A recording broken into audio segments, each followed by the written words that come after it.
Works.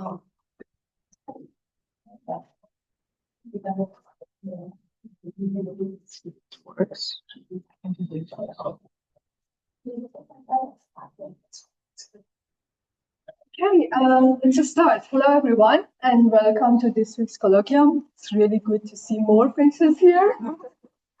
So today we are pleased to have Dr. Stephanie Borchardt. She is a postdoctoral fellow in sociology at the University of Stellenbosch. She will let you know the details. And she'll be talking about the social fabric of a changing Karoo town. Thank you so much for accepting our invitation, and the floor is yours. Yeah, thank you, and good morning still to everybody. So my name is Steph. I'm with Stellenbosch University. I've been with them for quite a while. My research always looked at energy, and so that will also be the focus of today's talk a little bit. You can welcome to ask me about my prior research is on the public participation process for shale gas fracking campaigns in the Karoo.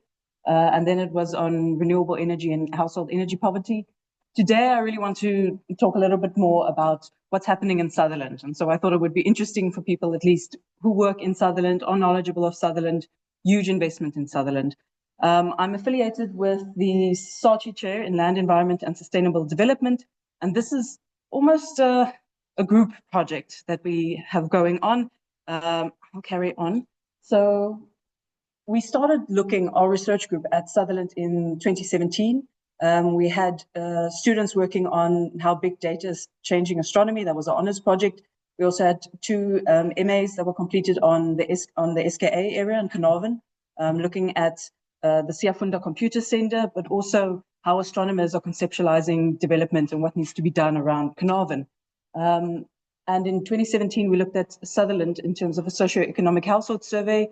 As part of our brief by the NRF, we want to do socioeconomic household surveys in small Karoo towns and then have feedback sessions with both the community and the local municipalities so that we can actively try and give them free information that they can maybe use in their planning phases. Just a quick, what does Sutherland actually look like? I'll go into the different areas, but this is just a nice map of what it looks like. That's the hospital. It looks a bit like a crop circle from space. And then you've got the primary school and the high school. And this is town. I do pay attention to just the way it's laid out as well. It gives you the spatial orientation of what town looks like. It is quite racially divided still. So this is the white, well, town, but it is the white part. This is Kerkgronde, or church grounds, the most impoverished area. This is called the Schema, it's the oldest area. And then you've got Hope or Hopeland, which is the old RDP settlement. I want to start by focusing on, well, what is the challenges in the Karoo-Hoogland municipality? The Karoo-Hoogland municipality is the towns of Williston, Sutherland, and Fraserburg. Right now, the municipal has some huge challenges. There is a revenue shortfall. They owe more than what they actually have. They only received a qualified audit report in 2023, 2024, which they're going backwards. Usually it was unqualified. Now it's because there's huge political interference. It's a coalition between the PA and the ANC, and it flip-flops. We've been there for just the past 2 years, and I can't keep track of who's the municipal manager, who's the mayor, and who's involved with service delivery. There's a lack of response by management, and this is coming from the AGSI report, the Auditor General's report, and then the quality of their reports are incredibly poor these days. They're not, lots of misstatements. Also related to that is a high vacancy level, 21%. It's even higher when, that's within the actual municipality as their role as municipal officials.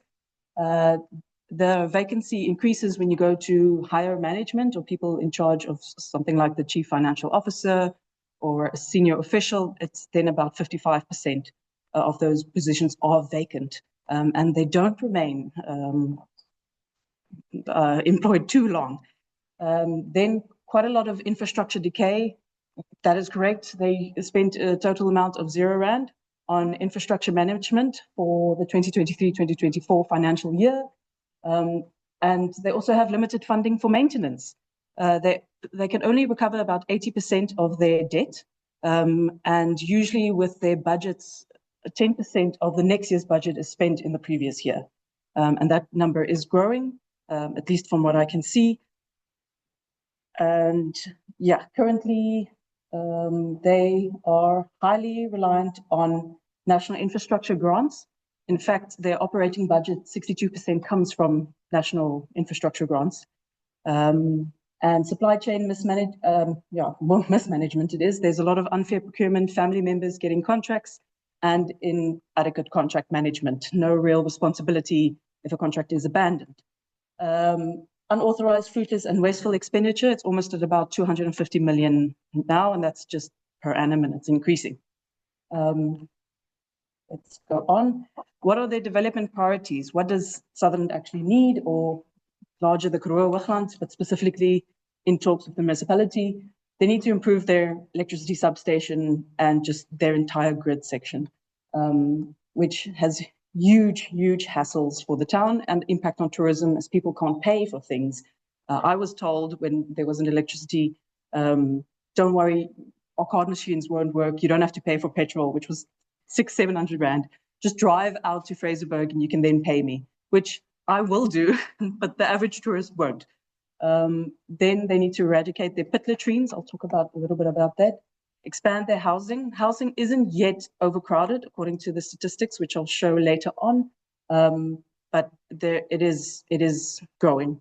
They need to enhance the water and sanitation infrastructure. Of course, when they have infrastructure that's not being maintained properly, they have quite a lot of chlorine and salt content in their water. I'm not hydrology, I don't quite understand what the problem is, but it is a problem of maintenance primarily. And then develop road and healthcare facilities. The common story is if the police see you driving in a straight line, you're obviously drunk, because that's what the roads look like. They're very difficult to actually navigate, and they are getting actively worse. This was a picture I took in 2017. That sign is no longer there. They've changed it completely. So back to our survey. We felt the need after doing the 2017 survey, where we also focused quite a lot on what is SALT doing. People, they call it SALT, so I will use that in a colloquial kind of term. And we felt the need to do a follow-up in 2024. Why? There's been a huge influx in wind farms and wind farm construction very close to Sutherland, and that's where my research comes in. So we conducted a household survey. This is roughly our survey sample. We predicted 2,700 people in the town, and I'm happy to share the report. The report is open. We captured about 1,160 people in the report. 85% of these households are formal households, of course, old RDP households or pre-1994 government-built housing for colored residents, and 15% backyard dwellings. Those backyard dwellings have increased since the 2017 report, now in 2024. We've seen the most increase in Hopland, actually. We did about a 42% representation sample. So we captured about 42% of the town. We are a very small group. I'm welcome to chat to anybody afterwards how we did it. We actually do employ local unemployed matriculants and then train them with a certificate and give them credits afterwards to do this survey. 94% of the town is considered colored and self-identifies as colored, with 3.3% white residents. And we almost had no Black and Indian residents there in the 2017 survey, but that number has increased, but it's not significant. It's the remaining percentage, which is very small. This was also a proportionate sample. So while the Dorp is the largest of the town, there's actually not people living there. Not too many at all. Most of the houses stood empty. We were conducting the survey. Of course, that's because people live on farms. That's their townhouse that they come to. But it was locked up, and some people abandoned houses as well. We saw a lot of abandoned houses and guest houses in this area, which is why the Dorp only has 31 houses that were surveyed. The majority came from Hopland and Skirma, as they were the most dense households, and only 20 from Kerkgronde, although very small. it becomes a very interesting place. It's almost more absolute poverty in that area. Household heads, we found one child-headed household. It was a 16-year-old female that was the head of that household. Most of the households are women-headed, and we project most of that is because the men are working either on the farms or they were employed at that time at the construction sites and were living on the construction sites and not in town. But it's also not that uncommon in South Africa. The average size was 3.4 to about 4. So it's pretty much in line with national average. It's not yet high. And then we found mostly generation 1 and 2 living in a household. So mom with children or dad with mom and children. But it went up to 5 generations at least. This is our 2017 and 2024 statistics. All I can see, what I want you to see is that in 2017 in the blue, we had a huge boom of a younger generation. That generation has not really carried on too much in 2024. We're hoping to do a follow-up survey, of course, to see where these kids go. But we have seen also an increase, if you look at the orange, of an older population, which mostly comes in form of in-migration. So number of in-migrants, we did this over an 8-year interval over the past 65 years. If we had to pin a date, 2000 and 2005 were very big years. And of course, we can link that back to the inauguration of the SALT facility. It had a significant impact on the town in terms of in-migration. The in-migrants were usually from the Western Cape province or some from other Northern Cape towns. And then a very small percentage, I think it's something like 3%, was from people who lived on the farms that moved to town. And that's just to retire or they're done working on the farms. The in-migrants were proportionally represented amongst the adult groups, and they were mostly female, more than males, and they were overwhelmingly as well colored. That's not during that period, but during this period. They were mostly colored and females, adults, anything over 30. But there was also a strong contingent of white people, about 20% in that group. The white group were more couples, or they were married, or they cohabited, while the coloreds were mostly single women actually coming to town. And they all rarely, if ever, brought children with them. It was more retirement almost for the white couples. The in-migrants lived in all 4 residential areas. So it wasn't really, we couldn't pinpoint it significantly to any one of the 4 residential areas. But we found that if they settled mostly in formal structures, very few in backyard structures. We think this is to do with family. So people either live in Western Cape and then they come and retire in Sutherland, even the colored females, because we found that most of them are taking the old age grant and they're not that reliant, any of the migrants, on child support grants and disability grants as well. The in-migrants also have a much higher qualification, most of them at grade 12 qualifications, and some of them even 10.6% had post-school qualifications. So I'll stop with the migrants there. Want to stop at, yes, Stuart.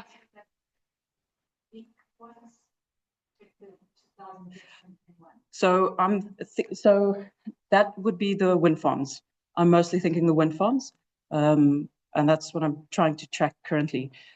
It's difficult because they're not employed now. So I have to go back and see. And some of them have also kind of, migration has dropped quite radically. And I think there was that hope for people getting a job at the wind farms. And I'll talk later about what was the reality and if they could get jobs with the wind farms.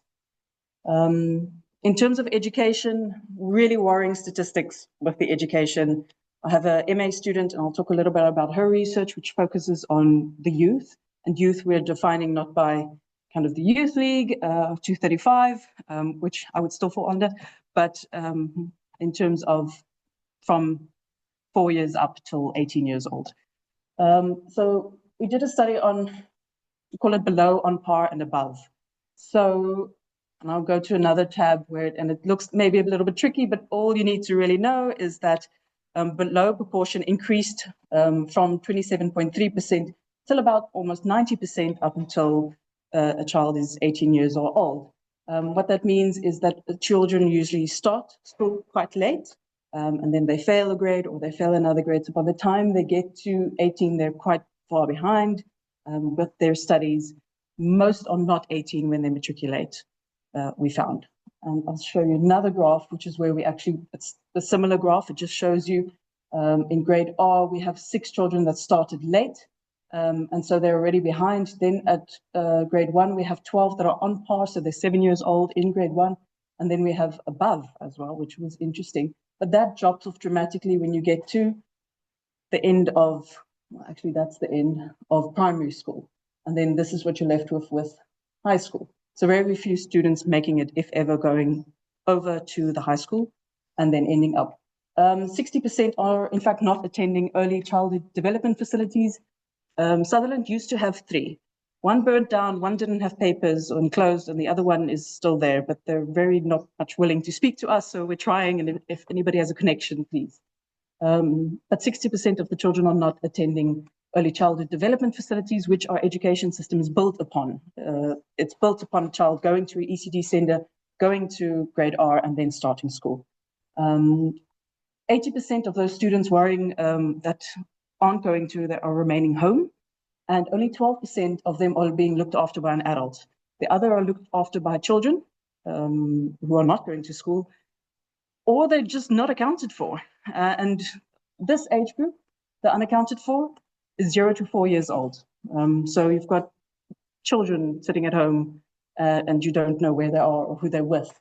17% noted the interruption of schooling. This was very difficult to track because most people, when we asked this question, they thought of COVID. Schooling was disrupted because of COVID, so we had to really try and take that out of the account because everybody's schooling was interrupted during COVID. But important to note that 40% of the first pregnancies are within the age cohort of 13 to 19 years old. If we extend that to age 15 to 24, 80% of the pregnancies fall between those ages. This is the education levels attained. Just a quick one, just saying that's almost 60% of your population has grade 8 and below, and quite a high rate of that don't even make it to past that.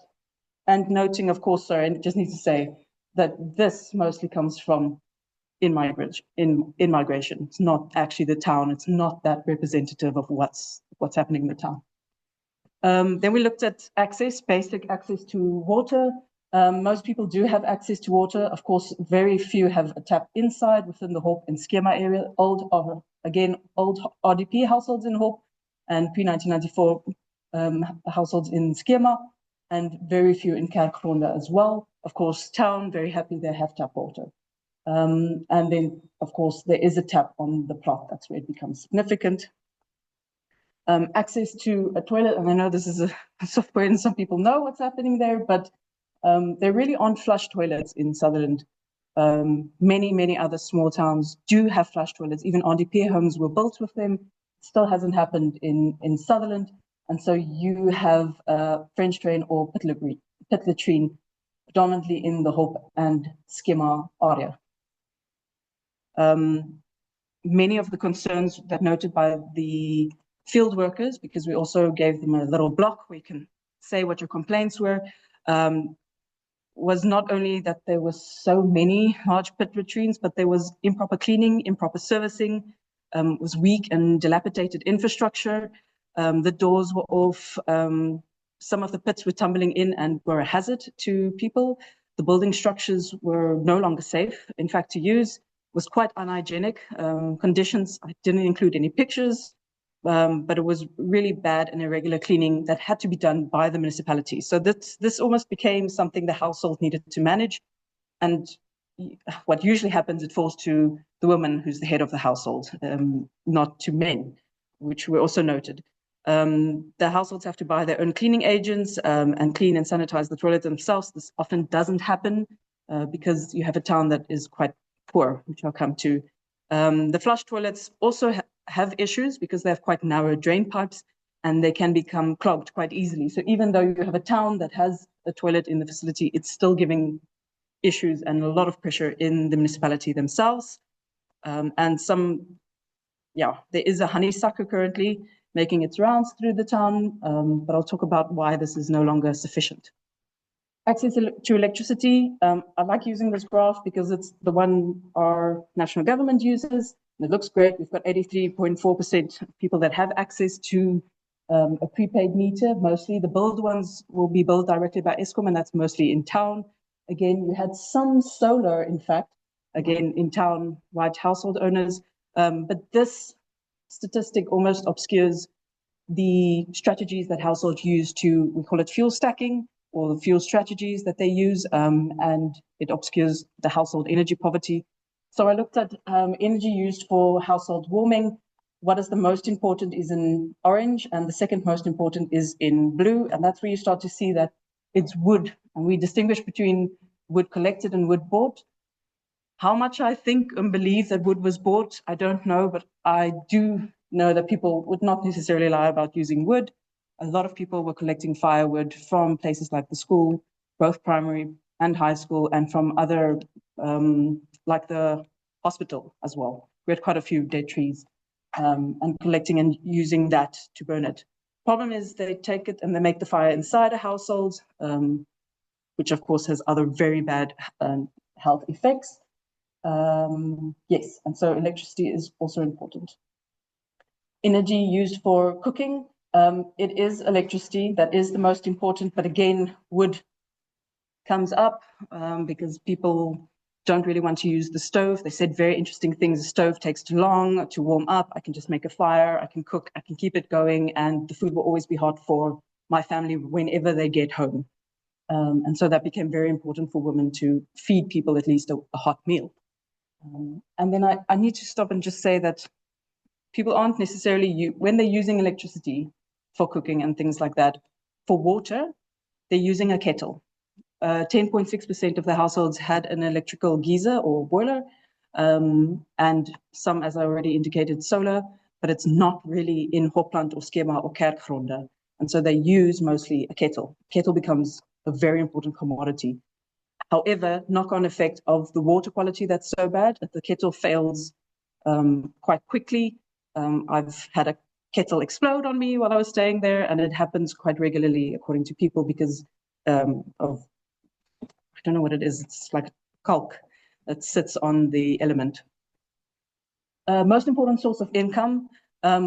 We expected, of course, people are employed and salary and commission. The unemployment didn't look too bad. It was at 20%, which people would clap at because it's much better than the rest of the country and even the Northern Cape. But the salary is very low.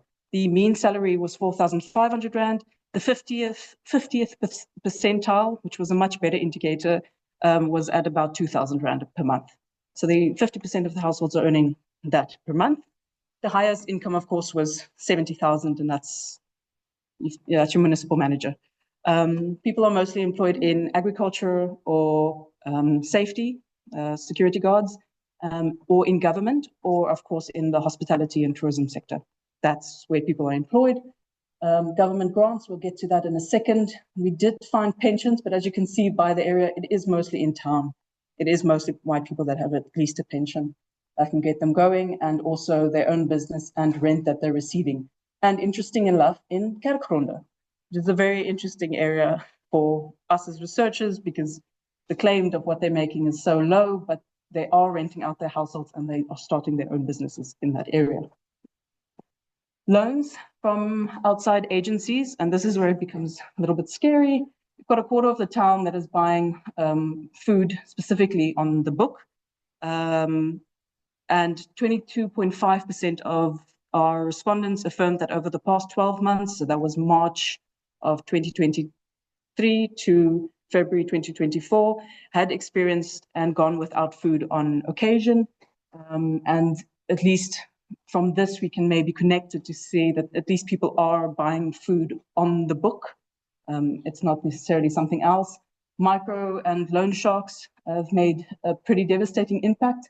And then SASA cards are being kept. They are with loaning from clothing shops as well. Grant uptake versus potential beneficiaries, and I've blocked it out just for now to talk. Lots of acronyms, but that's the old age grant, disability grant, child support grant, foster child grant, and the child dependency grant. High percentage, I guess, of child support grant, but the actual is, so this is according to our sample. We have 140 people that registered for the old age grant, but actually only 136 are taking that grant. And so worryingly, the child support grant, potentially 361 people should be getting that grant and they should be eligible, but only 279 are getting that grant and taking grant. So people aren't actually that serious about getting a grant. And that's also to do with, is there a place where social services or is SASA coming to these towns on a regular basis? And IDs, people don't have access to IDs, which means they can't access the grant system. Yes, but worryingly is the disability grant.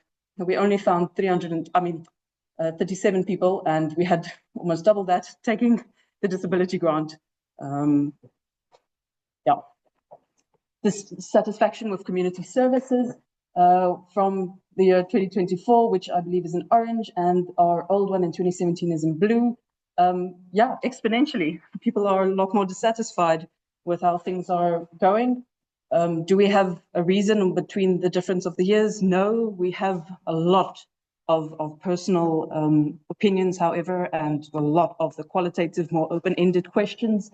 But people don't have access to IDs, which has a knock-on effect to SASA and schools because they can't register for a school. Social services has increased. We know that is because there used to be a social worker there. Then she went on indefinite leave. She has unfortunately since passed away, and there hasn't been one for the past 3 years now. So there's no social worker in the town.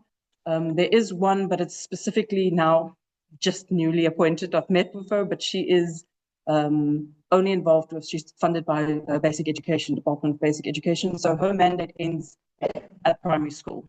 She can't go beyond it, even if she wanted to. And clinic, the clinic is in a really bad state. I spent quite a bit of time there. And the hospital, there's a clinic and a hospital in Sutherland. It's one building, but they call it a community health center. The people who run it themselves don't call it a hospital nor a clinic because there is no doctor there. The doctor comes once a week on Thursdays. When I was there, they hadn't seen a doctor for 2 months. And I've been there, I was there 3 weeks ago, and I've been there earlier this year, and I've been last year. And so every time they say, no, we haven't seen them in 2 months. And it's especially bad in winter because the doctor has to come from Colloquium. Primary school, secondary school, also a lot of dissatisfaction. We know what happened here.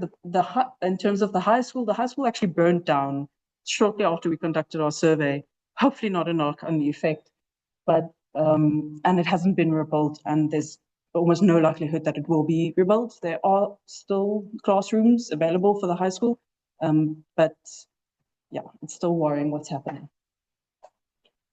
Renewable energy, and this is where a bit more of my research comes in. This was 3 weeks ago. I was watching the blades come by. The blades always come in threes. They're measured apparently specifically to fit on one hub, and that's why you always have 3 blades together coming with a hub.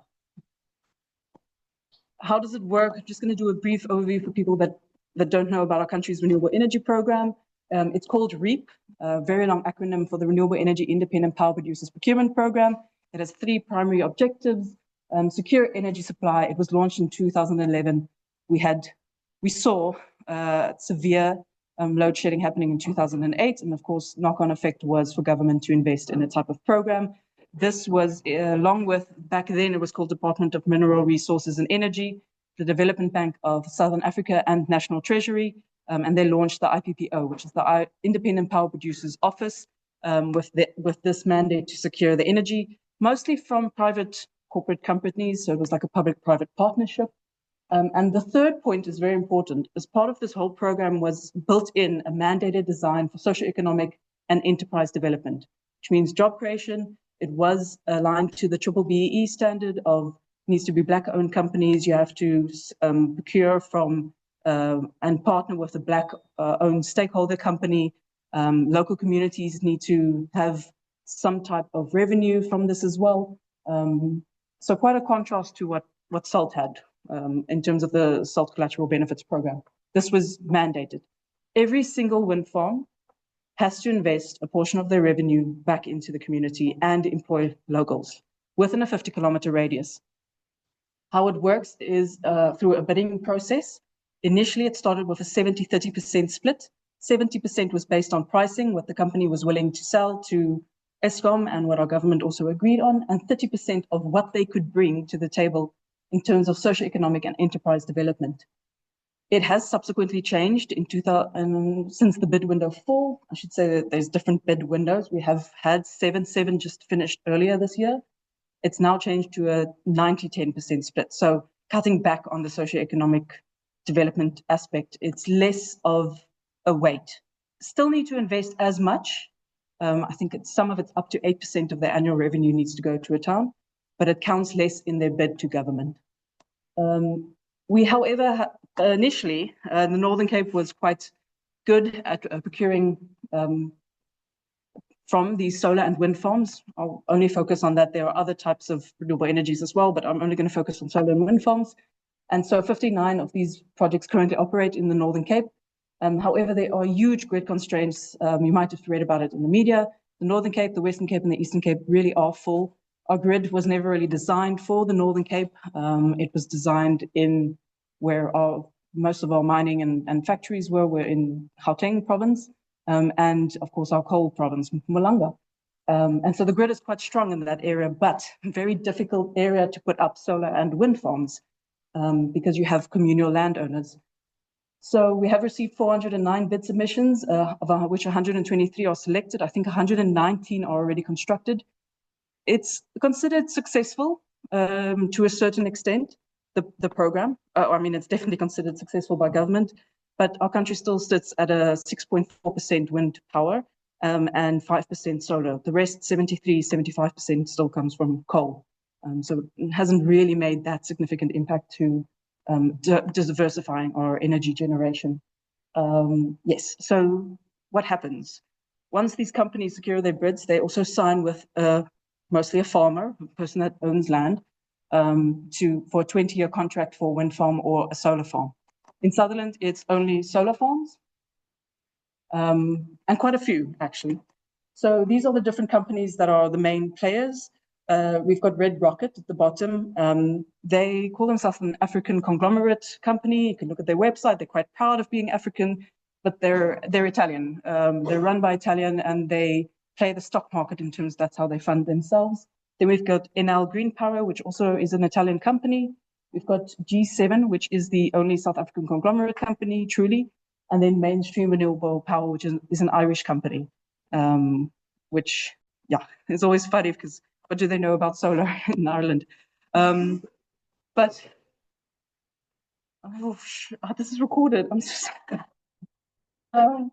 You can bleep that out. So the IPP programs was launched in 2011. It's only much later that wind farms, and it's mostly predominantly wind farms coming to Sutherland. Of course, high altitude, the wind blows, it's cold. First one was Red Rocket in 2012. It's already completed. We have Soetwater and Karoo, the two sister farms done by Enel. Then Grand Valley and Rietkloof. I called it Brandvallei, but apparently it's not the correct word. We also have this interesting project called Oya. Oya is a battery energy storage system. It's massive. It deploys about 3,000 people to work there and get it done as quickly as possible. It was not part of this REAP program. It was part of a specific risk and mitigation power producer program, and that was the car power ship one. If I can explain, that was the one our Minister Gwede Mantashe set up so that he can push car power ships off the shore. Luckily, that hasn't happened, but Oya has happened. And so this will be solar, wind, and battery energy storage. Then we have this unnamed Sutherland wind farm. I can't quite yet find some of the names for it, but I know it exists at least in legislation, so it will come to Sutherland. And then we have Karoo Wind Energy, which is a G7 farm. They're currently constructing that, the Karoo and the Oya one. And G7 will not supply to our national grid, the electricity. It will in fact supply to a platinum mining company. But of course, the construction will still have a knock-on effect on the town. So, renewable energy and workforce dynamics, taking in all that we know about the town of Sutherland. It has a definite boom and bust employment cycle. It's a very temporary jobs. Some of them are 4 months, some of them are 6 months, quite well paid, but very low skill and very little, there's quite a skill mismatch in terms of the population of Sutherland. The population of Sutherland usually does not get employed. There was a limited perceived benefit. When we did the survey, only 48% of households were familiar with local renewable energy development. So you have almost half of your town not knowing that there's wind farms or an opportunity, and less than 1/3 of those residents perceived a direct benefit to the household. So what that means is some of them would recognize that there's a benefit, but it would be, yes, the school received donations, or I saw the old age home receive donations. It wasn't as direct a benefit. The direct benefit in actual figures was about 77% of households. Employment was the most cited. That's about 40% of what we at least saw. And of course, very interestingly, hospitality surged during the construction phase. And that's become increasingly a very important part of my research. The guest houses in some way do control what's happening in Sutherland. They're quite powerful as landowners, and they own many different types of accommodation and businesses. And so they do get to control what is happening in town. And I'm happy to talk more about that later. The other issue was compliance and reality, what I'm calling compliance and reality. The renewable energy companies are, of course, mandated to employ local people, and they came up with different quotas for youth, for women, for Black, for colored, and for, yeah, actually those two groupings. But when they got to Sutherland, it's almost like they've never read about it and didn't realize there's almost no people in Sutherland that can actually build a wind farm. And so they were slapped on the wrist quite heavily for not employing locals, which they now outsource most of it to different subcontract companies, of course. Even the ones where a person is waving a flag next to the road, they're not employing people from Sutherland, they're bringing people outside. And I do know from where. It's mostly from PE or Tabeja. I can't do the click. And from Mpumalanga, people who worked in coal, who are now seeking new work because they're really worried about the just transition and the lack of their jobs. Interestingly, it was weird in a way how the survey, without us even putting the two together, people would pit the wind farms and what they need to do with salt and what the SAAO needs to do in the town. Respondents were quite unhappy about the observatory, and they thought there were more benefits with the wind farms, but purely because of there was a potential for a job. Yes, it was 4 months, yes, it was 6 months, but I had something. And so they feel that investors, stakeholders, and the actual physical infrastructure and the human development required much more of a role clarification. They wanted wind farms and the observatory to tell them, listen, this is what we're going to do and this is it. Because they felt pulled in all different directions. That came out from our open-ended questions to them when we asked them about benefit. I can have a quote here that just says, we want you to upgrade the town. We want tar roads. We want to build a decent place, a park where our kids can play. We want you to create opportunities for the youth, and please focus on alcohol and drug abuse. Which, I mean, wouldn't we all love to do that? Municipality is also mandated with local development and should also be working on those things. I found that there was a lot of missed opportunity for any type of training and capacity building. They knew this program was coming. The environmental impact assessments were done years ago. The landowners had signed lease agreements years ago. And just for anybody that knows something about Sutherland, they didn't sign because of the drought. In 2020, it was the COVID pandemic as well, there was, and 2018, there were devastating droughts in the area. Not only did we lose 50% of the sheep in the area or the livestock, you also lost 50% of your farmers. The majority, there were quite a few of them that were research respondents who had sadly committed suicide because of the devastating impact. That did not push people to sign up for wind farms. When we spoke to them, they had signed already in 2015. So they knew this was coming. And there was no training done for anybody locally. And I'm not suggesting engineers, but any type of health and safety officer could have been done. The social legacy of renewable energy is much worse. There was an increase in, I should call it transactional sex work, and lots of reported rape cases from the police. Also gender-based violence. There's a rising crime and drug use. We were used to hearing in the 2017 of marijuana or dacha or mandrax. We're now hearing about tik, crystal meth. There's an overcrowding of the guest houses, which does impact tourism. How much, I don't know yet. I'm still working with I'm still conducting the interviews and trying to find out. But the guest houses really don't care about tourism anymore. They've completely shifted. If they ran a self-catering, there's a good chance now they're running more of a B&B style. We give everything, we clean your house, we give you food, and sometimes they even give dinner and pack you a lunch as well. If you're a construction worker. There's been healthcare is under huge strain, which I'll come into in a second, disruption of the town's social fabric and the impact on social services. Of course, the town now really struggles with their waste management, sanitation, water, all of those things are lacking. And it has an impact on electricity as well. Sometimes some of the guest houses, a house with 5 bedrooms will take in 30 construction workers. So an increase of about 500 men in a town like this does have a devastating impact. This is a quote from one of the hospital staff members last year, saying that we cannot accommodate the number of workers.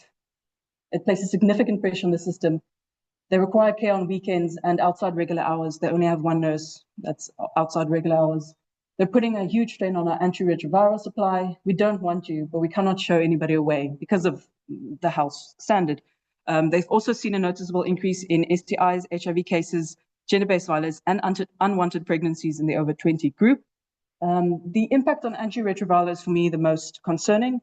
Most of the workers, in fact, the hospital thinks about 90% of the workers require antiretrovirals. Most of them don't bring their transfer forms, as I understand it, which they need to hand to healthcare.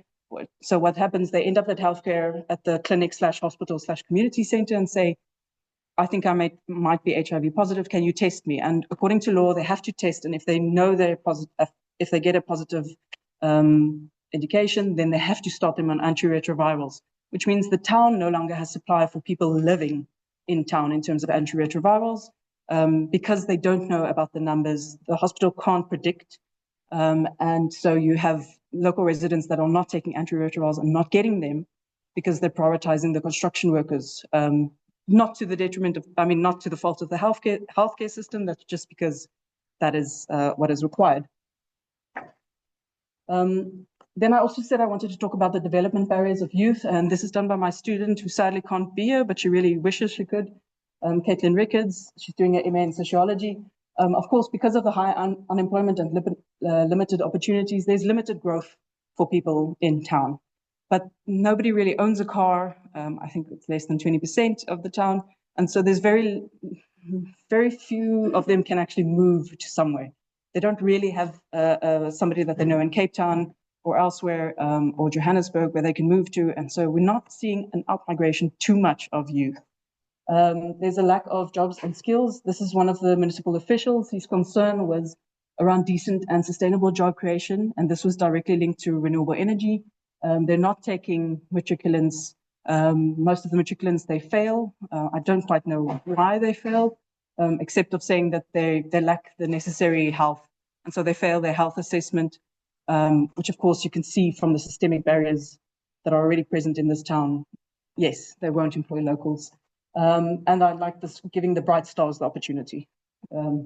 Inadequate infrastructure and lack of essential services. I already spoke to some of them. That used to be the school, was 100 years old back in 2017. It is sadly no longer. Development barriers as well as the short-term and misaligned development programs, almost drawing to close. It's just that these renewable energy companies, in terms of their socio-economic development, often donate things like tablets and smart boards. To the left, that is the tablets, in quite a nice case. Not enough tablets for the class, though. So, yeah, and smart whiteboards, but there's such a misalignment. For example, they were often, one of the projects was to plant grass at the school so the kids can play on green grass, right? Lovely in the Karoo, understandably so. But they refused to fit a sprinkler system as part of the deal. So the grass lasted exactly one season and then it's no longer there. Then they also supplied sports gear and clothing, which is fantastic, but the school doesn't have a netball court really in any playable condition. The rugby field is non-existent, and they don't have a bus to transport the students to play against anybody. So they look great, and it makes a very nice picture to see them in sports clothing, but there's nothing that happens beyond that. There's a desperate need for social service intervention. What we found, and she, in her interviews, she did focus groups with those that were in school but 18 years old, and with the parents, was a lot of abuse. And it's abuse happening at school, not necessarily the students bullying each other, but the teachers, in fact, bullying the students. And lots of social disruption and vulnerability. A lot of the students, at least 18-year-old females that are in school, she calls it unfreedoms, that they have no choice. And so they do participate in transactional relationships with these men, who are predominantly, the construction workers are predominantly Black men. So just to go through some of the lack of coordination and lack of accountability in terms of the development programs that the renewable energy company is funding. This might be of interest for anybody part of the SALT collateral benefits program. A lot of it's tick box exercises, it's top-down implementation. The consultants are the real winners. They pay a proportionate amount to the consultants. Money that should have gone to the municipality, to the community is in fact going to consultants. Outside flyby consultants from Cape Town and Johannesburg that have not used any of our statistics or nor want to. The IPPs are in fact in competition with each other, they're businesses, and so they don't talk to each other or coordinate any of the impact projects that they're supposed to do. They don't know what they're doing. My research in the R was, what struck me was they put up Wi-Fi hotspots everywhere, but you had 5 different wind and solar farms and they all put the Wi-Fi hotspots in the exact same area because they didn't speak to each other. Then there's a pressure to spend, which means they have to spend money every quarter, which means they spend it on mostly small things like donations. Lack of accountability, there's no public engagement required by law. They don't have to speak to the public. They actually don't have to speak to the municipality either. There is a forum in the municipality for knowledge sharing, but it's only with those that have what I would call power and powerful positions. So that's your police chief, your chief of the hospital, and your local municipality officials. There's no monitoring, evaluation, and learning. We don't know why projects fail, and they don't care. And donations are not development programs. Just a little slide, just to say that, yeah, disconnect between this really, really ambitious national renewable energy project and what is actually happening on the ground. I don't think they accounted for what construction does and what the knock-on effect is, and that's regardless if it's renewable energy or not. Any type of construction will have this impact on a town. And yeah, I think the way forward is just the real fundamental shift that needs to happen. And I'm hopeful that the shift can happen, at least in that type of program. Thank you so much for your time.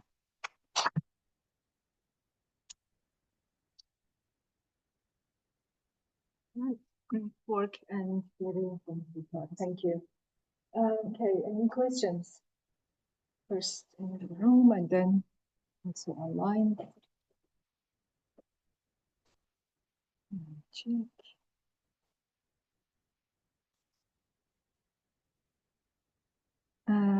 So yeah, I see Anthea, if I'm not mistaken, has raised. You can just unmute and go ahead. Thank you. I've got a question and then just a supporting comment as well. As part of the research, was there a perception on why the wind farms were no longer employing locals as opposed to facilitating immigration? And I'm asking just because I work in Sutherland and I've heard the answer. I just like to know whether the research has shown that. And then also, I think it was your second last slide about the accountability and that they are not obligated to. I recently had to support or to spend money. I recently had a meeting with one of the wind farms where you were right. The consultant was here to do an impact assessment of the wind farm and the engagements that they had with stakeholders, and it was so ironic because they had none. Thank you. Yeah, can I answer? Yeah, sure. I don't know whether you heard the question. If you can just... I will summarize it. Thank you, Anthea, so much for your question. I'm actually going to start with your second question first. So the second question was saying, it's so ironic. She also works in Sutherland, and it's consultants coming in. So she was saying, you're right, it is consultants coming in. So thank you. We're triangulating. And they're not really they're doing impact assessments and things and stakeholder engagement. And to answer you on that, which more of a comment, but I feel like obligated to, because I was invited by people who live in Sutherland to say, these wind farms are coming in, get in your car, drive here, because you need to be a part of this, we'll invite you. I'm rarely, if ever, allowed to sit in a meeting with a renewable energy company. I think they know me by now to say, don't come here. And so they do gatekeep quite a bit. Because I was invited, and this was by the principal, I could sit in, and the principal really wanted me to present a lot of this research because we had done just this very large survey, almost covered half of the town. They can use that data to look at what they potentially can fund and predict. The end of that meeting was they're probably going to give more donations to the Early Childhood Development Center, to which we said, why? We just told you people aren't attending it. In fact, you should build another facility and should somehow get people there, because just more donations at the same place isn't going to make an impact. But sadly, that was the outcome of that. So I'm predicting they will invest in the ECD Center more, which very few people attend. And yes, at that meeting was also said, no, listen, address some of these social issues. It doesn't matter if you paint the school, which there's a very nice painting of the wind farms at one of the schools, and they were saying, yeah, we don't know. They just came and painted this with us. We didn't even realize they're going to be here, and they just painted it because they do like putting up signs everywhere. And then your first question was around why they're not employing locals. I mean, I've heard a lot of things, and it is mostly, I think there's a lot of blame happening in terms of alcohol abuse, drug abuse. They're not fit. They can't attend. They've got bad habits. And they're always drunk on a Monday. We can't control them, which I find a bit of an unfair comment, having been in Sutherland over a weekend, or what they call the R&R week, which is rest and recovery for the construction workers. That's usually the week that everybody fears in terms of healthcare and the municipality and townspeople, because that is when the construction workers are there. And then they're also drinking and taking drugs and everything. So I think I don't know if that answers your question, Anthea, but there's a lot of, yes, I see a thumbs up. There is a lot of blame happening.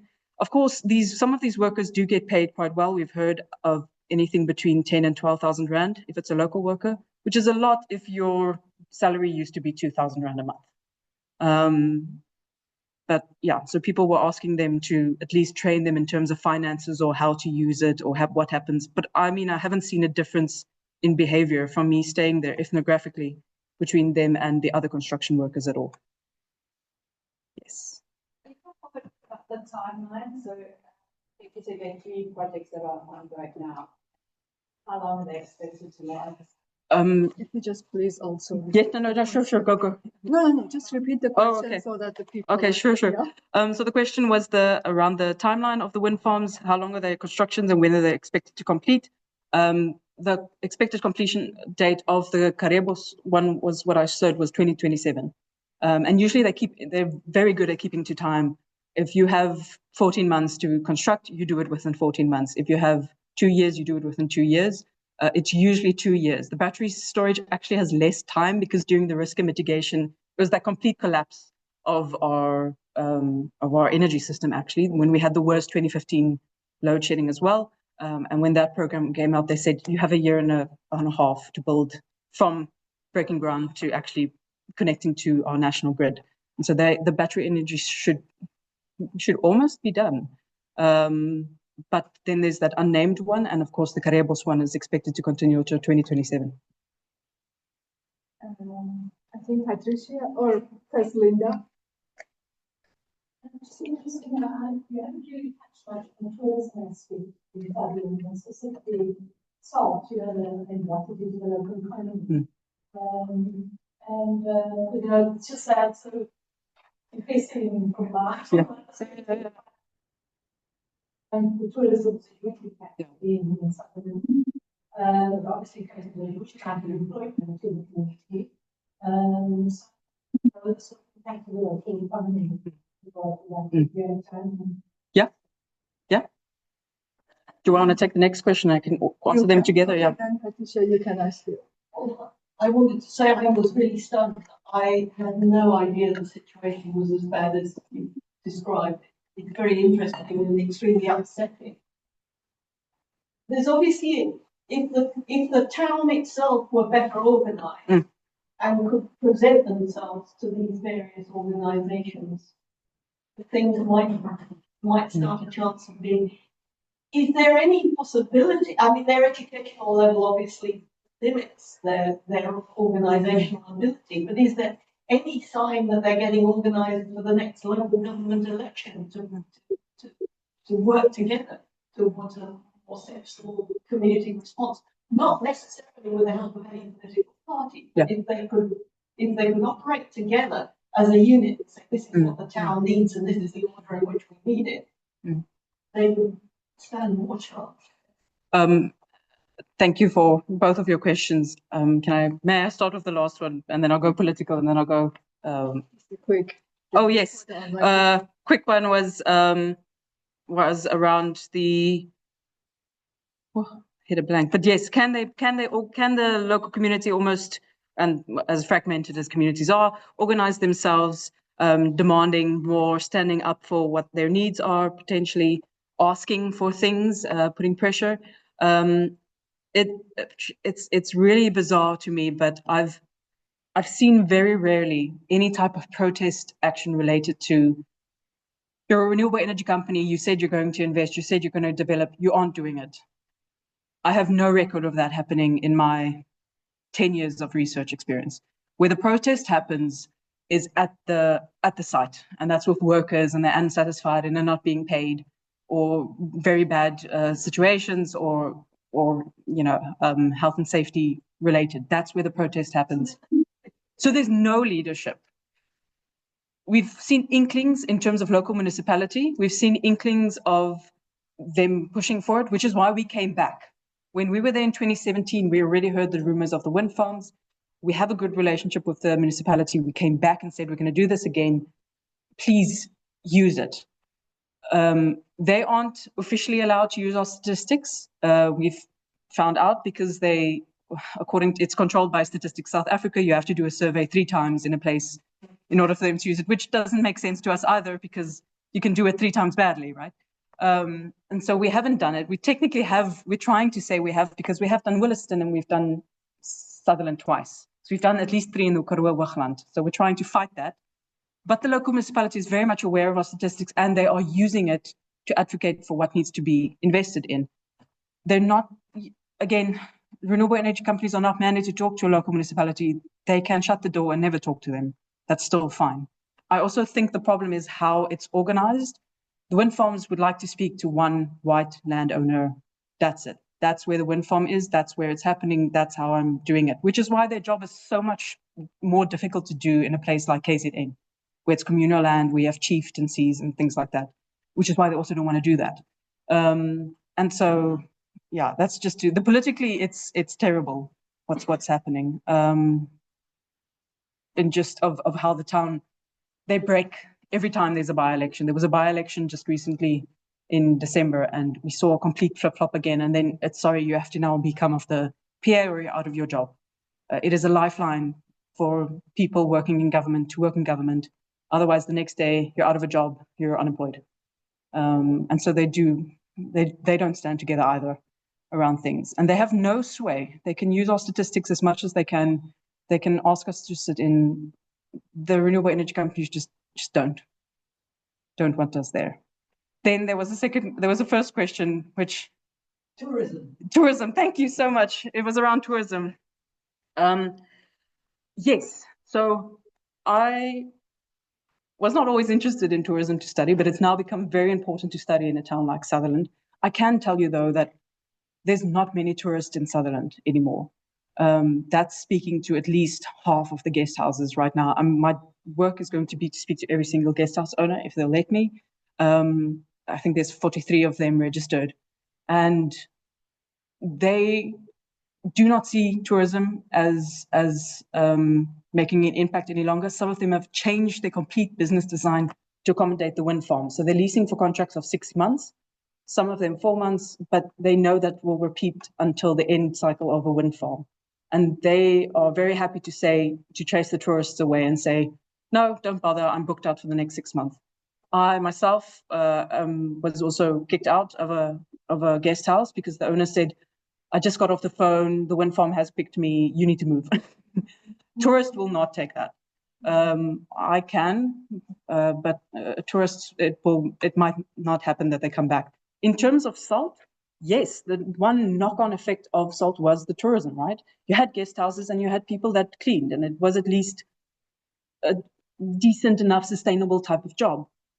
If I look at it purely from a statistical standpoint currently, the wind farms have much more of an impact. Guest houses, for example, the one guest house used to employ 2 people to clean and make the beds, do the standard cleaning stuff. She now employs 25 people because the wind farms are that demanding, and that's cooking and cleaning and everything that she's doing. So arguably it would employ more in that sector. I can't, for the life of me, I've been trying to get the statistics of how many people are actually going to that. There's a smaller planetarium locally. I'm trying to get those statistics, but I'm not really, it's not that forthcoming of who's actually going there, who's attending. The shops, there aren't really any shops, as you might know, and the restaurants. It's getting more and more difficult for locals to have a place, because most of the bars and things are changing. You can get chip rolls, you can watch soccer in isiXhosa, because they're changing for the construction workers, which tourists won't go to. Who are the tourists? They're not predominantly black people. They're white and coloured, middle class. Yes. Sounds like in that house there should be some job opportunities in policing for second. So the question was around policing. There should be jobs in policing. I looked at that. There's currently 30 police officers in Sutherland. They can't afford to keep on more than 4 police officers at a time. So no, I have tried, but that's still not an option. Yeah. Yes. All right, maybe the last, because we kind of run out of time, but it's fine. That's fine. Yes, Christian. So for the president, what is all the business load in your life, and what should we do, what should we not do, what should we do? Okay, the question is difficult question, because what is, from my perspective, what should SALT be doing? What are they doing right? What can they do? I'm currently trying to see if there isn't a way that I understand the IPPs are in competition with each other, but they shouldn't be in competition with SALT at least. If there isn't a way where they can maybe come together and co-design a very large scale project. My thinking is around infrastructure, because I study household energy poverty. It is looking at, can't we give people solar water geysers? Can't we do something like that to at least maybe alleviate the burden a little bit? There is huge contestation around that, because the IPPs, the renewable energy companies, don't want to fund infrastructure. They say that's government's job, which is funny because their mandate is also local economic development and social development. And they do fund things like the hospital. They gave quite a bit of donations, and the schools, which are also government. That is one thinking. That's who knows, because it's a company working with another, and I don't know if that's going to work out. The other one is to maybe, please, I'm going to circulate this report, see what's there. There's a lot of qualitative stuff as well in the report where they're saying, this is what we'd like, this is what we'd need. A food hamper helps, but it only takes you that far. I would say there needs to be some type of almost intervention of somebody going in. I don't know if SALT could stand with the local municipality and push these renewable energy companies to do something. I'm just putting things out here. You asked my perspective. People were very unhappy with SALT because especially now with the wind farms, and that was also in our survey, was, SALT everything's failed because of SALT, and not because of SALT, but there used to be all these ideals. It was sold to us that we're going to get the stars, but we're left in the dust, which I think was the exact quote. And I spoke to a few bright stars who are working at like the planetarium, who've come from the SALT collateral benefits program. We trained as tourist guides, but it's 2 people, 3 people, maybe. The people who now work there care less about SALT than just the odd tourist passing by to go and see the flowers into the Tankwa or the wind farms, which is much more lucrative contracts. I don't yet have the answers, but I will come back with something when I'm more clued up with what I think needs to be done. Yeah. Okay, just Natalie has a point that she found out last week that there is no longer a tourism office in Sutherland. Yes. No, that's funny. So because the tourism, there used to be a tourism office, yes. It's still there, but I think they keep pigeon food there, which is when I was last there, because there's quite a pigeon racing cohort in Sutherland. You find all these very fascinating stuffs about towns, but there is still a head of tourism, but somehow he's become roped into the local municipality. He's now head of community services.